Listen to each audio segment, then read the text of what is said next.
Assalamualaikum warahmatullahi wabarakatuh. Assalamualaikum warahmatullahi wabarakatuh. Allahumma salli ala Sayyidina Muhammad.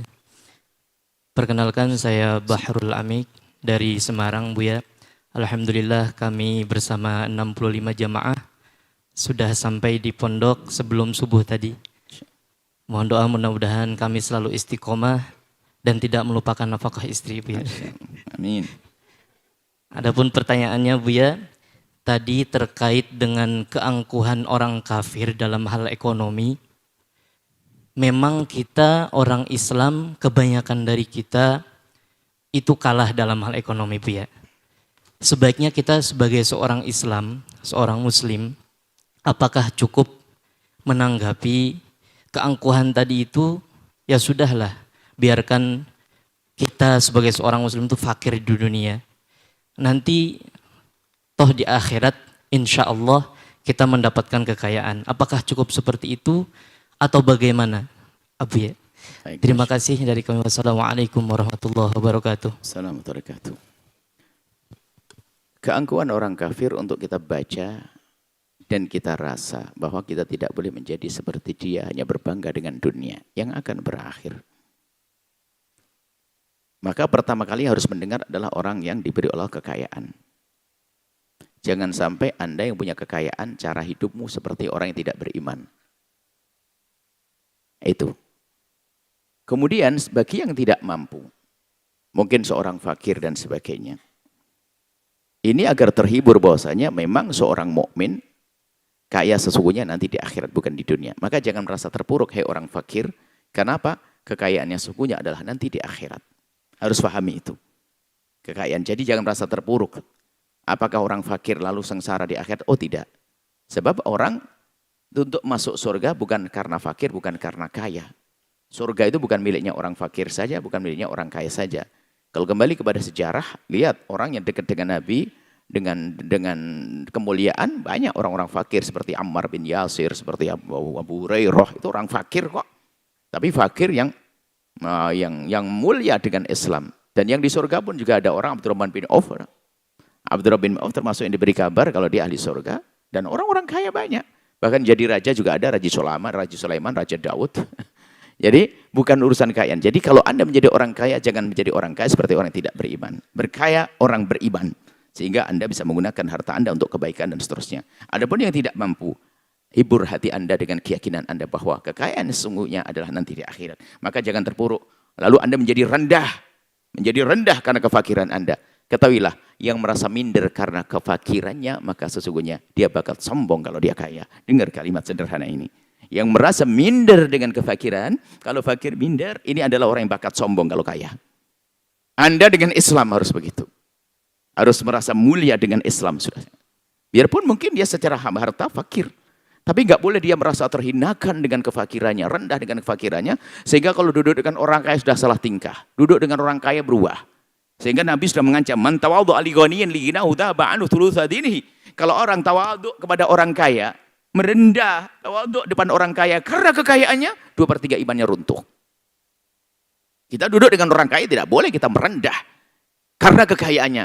Cuman kalau kita merendah karena dia seorang soleh, orang lebih tua dari kita cium tangannya, no problem. Kita mencium orang kaya lebih tua dari kita. Biarpun bukan orang alim, saya cium tangannya, nggak ada masalah. Akan tetapi kalau tawadhu karena kekayaannya, lihat. Nasibnya nggak enak banget, duduknya serba salah dia. Salah tingkah ya. Itu yang rendah. Lalu bagaimana? Apakah Islam harus biar begitu? Oh tidak. Nabi tidak mengajarkan kita untuk menjadi orang fakir. Nabi mengajarkan menjadi orang kuat dalam segalanya. Kuat ekonomi. Berusahalah. Berusaha dong. Tapi berusaha itu kan tadi kami kasih rambu-rambu. Catatannya adalah yakinkan bahasanya dirimu adalah orang yang kaya hati terlebih dahulu. Kemudian setelah itu mengejar untuk bisa mencari kekayaan. Agar apa? Agar semakin kita itu adalah kuat. Kan al-mu'minul qawiyyu, orang mukmin yang kuat dalam segalanya, dalam ekonomi. Tidak diajarkan kita menjadi orang fakir-fakir. Maksudnya bukan disuruh mengfakirkan diri. Kalau bakat kaya, jadi orang kaya. Nggak boleh kita mengfakirkan diri, menghabis-habiskan harta, kemudian sampai jadi fakir, tidak. Jadi nggak diajarkan begitu. Tapi kita kalau... kita perlu menjadi orang yang lebih berguna. Oh fakir bagus. Sampai gambarannya begini loh ya. Kadang-kadang cara berpikir kita harus berpikir cerdas. Rezeki dari Allah, iya. Dengan ketabahan, kesabaran kita akan dapat kebaikan. Ada gambarannya begini. Ada seekor burung. Ada seekor burung. Ada orang melihat burung itu terkapar. Burung terkapar begitu kayaknya kelaparan dan sebagainya. Orang ini adalah ingin menguji keimanan keyakinannya. Apakah betul kalau kita bertawakal lalu ditolong oleh Allah? Mau keluar rumah lihat ada burung. Burung itu sudah lemes gitu, nggak bisa bergerak. Dia lihat tidak lama kemudian ada burung lain datang. Bawa makanan dia. Tiba-tiba makanan dimasukkan ke mulutnya, dimakan sama burung yang lemes itu. Setelah makan, tiba-tiba bergerak, bisa terbang dua-duanya. Maka laki-laki itu langsung kembali. Wah benar tawakal. Nih lihat burung ini aja sudah lemes, ada yang ngasih makan, maka dia pulang. Coba, ini cara pandang ini benar atau tidak? Matanya itu hanya sebelah. Mestinya kalau cara pandang yang sehat, kan ada dua model burung kan? Yang satu model burung yang lemah dikasih makan, yang satu ada burung ngasih. Kenapa kok dia lebih menjadi orang fakir, tidak menjadi orang yang memberi, tidak jadi burung yang ngasih? Kenapa dia tidak berpikir, saya akan keluar, saya akan cari rezeki, agar saya bisa nolong orang. Kenapa tidak jadi orang gitu? Ada pandangannya dua kok. Kan matanya lemah kan? Jadilah burung yang bisa memberi makan, jangan jadi burung yang dikasih. Pikir berbagi. Jangan mikir, alhamdulillah anak saya dibantu oleh pamannya. Kenapa tidak ada berpikir berubah? Bagaimana kalau ponakan saya sekolahkan? Bukan lebih dahsyat lagi, berpikir untuk maju. Bukan untuk menjadi fakir-fakir. Kalau ternyata Allah pilih untuk menjadi orang fakir, jadilah fakir ahli surga. Dibawa dengan Islam sebagai contoh. Tidak boleh dengan kefakiran lalu menjadi orang yang tidak berguna, lemah. Enggak. Ada satu contoh namanya Rib'i. Rib'i itu adalah satu orang yang diutus menghadap Rustum. Ada menghadap, anggap saja raja. Seorang suruh menghadap ke raja. Ini bukan utusan Rasulullah, utusannya Rasulullah. Bukan Nabi Muhammad yang utus. Utusan Nabi Muhammad mengutus dia, bukan Nabi Muhammad. Di atas nama Islam datang ke tempatnya orang kafir. Dia sudah tua, pakai tongkat, jalannya sudah kayak tertatih-tatih begitu. Tapi ternyata dia model begitu, bajunya pun biasa karena bukan orang kaya. Datang, sampai di gerbang, dicegat sama pengawal-pengawal, penjaga-penjaga. Mau kemana? Saya ketemu raja. Ada apa? Saya perlu saya sampaikan sendiri. Cuma dilihatin orang-orang begini, alah nendang aja nggak ada rasanya kayaknya. Hanya tanya ke dalamnya, raja ada satu orang. Gimana orangnya? Membahayakan enggak? Enggak, orangnya lemah. Oke. Suruh masuk. Masuk. Orang itu menghadap ke raja itu kesot. Dia itu jalan dengan tongkatnya, tegap begini. Orang duduk dengan raja ketakutan. Dia bisa duduk di sampingnya raja, brek begitu. Raja mikir, ini kok orang? Siapa nih? Siapa kau? Aku adalah utusan-utusannya Nabi Muhammad. Utusan-utusannya Muhammad. Dia dengar nama Nabi Muhammad dari dulu. Cuman ini utusannya Nabi Muhammad. Langsung kebayang di otaknya sang raja ini. Utusannya yang lemah begini saja nggak pernah takut, apalagi Nabi Muhammadnya. Anda itu mewakili Islam, jangan merendah. Anda biarpun dia fakir, lihat. Kelihatannya lemah, sudah tua. Tapi lihat. Raja aja takut, ini lemah aja beraninya kayak begini, gimana Muhammadnya? Sudah ada wibawa Nabi Muhammad masuk di otaknya. Wah, itu atas nama Islam kok. Tamak, kemudian gampang terpesona dengan kekayaan orang. Kalau sama orang kaya langsung, ya Allah, tidak begitu. Dengan tahta yang menghormati pejabat karena jabatannya adalah rendah. Tapi menghormati pejabat karena keadilannya sah. Seandainya ada seorang Khalifah Umar bin Abdul Aziz datang ke sini, akan saya cium tangannya.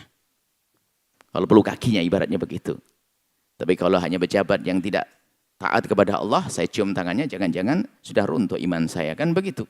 Itulah, jadi kita perlu diajari, biarpun jangan sampai nanti, wah karena saya fakir, saya enggak bisa. Enggak, biarpun fakir, tapi tetap dibawa Islam. Kita harus merasa mulia dengan Islam. Ingat, yang merasa terpuruk dengan kefakiran, dia bakat sombong di saat dia kaya. Yang minder dengan kefakiran, kalau kaya bakal sombong itu manusia. Karena kefakiran bukan untuk jadi sebab kita merasa rendah. Orang-orang fakir banyak mulia, kayak Rib'i tadi, fakir tapi dia mulia. Seperti itu. Nggak boleh Islam, gampang terbeli nanti duduk sama. Nah, kadang-kadang kita seperti itu, kalau duduk sama orang kaya sudah berubah, sama orang fakir merendahkan. Kita fakir, kalau sama orang kaya begitu menyanjung, sama orang fakir merendahkan. Jadi kita sebenarnya sombong aja belum sempat. Ya contoh aja, orang fakir di masjid tahu minyak angin. Masjid, minyak angin, minyak wangi lah masjid kok minyak angin. Aduh, ini minyak angin. Ini karena orang fakir. Tak taunya di hari berikutnya, di sampingnya orang kaya, bau minyak angin. Masya Allah. Pak Haji lagi gak enak badan ya? Berubah. Enak badan, Masya Allah. Ini model Ustadz Gombal. Menghargai kok. Hanya karena urusan kekayaannya. Seperti itu ya. Muslim yang kuat. Tolong, yang Anda bakat mencari rezeki, cari rezeki. Bakat jadi orang kaya, jadi orang kaya. Tapi di saat belum diberi Allah kesempatan untuk kaya, jangan merasa minder dengan kefakiran. Anda punya Islam, Anda punya agama, punya Nabi Muhammad, harus merasa mulia. Wallahu a'lam bishawab. Setelah Anda menyaksikan video ini, jangan lupa berselawat kepada baginda Nabi Muhammad sallallahu alaihi wa alihi wa sahbihi wasallam.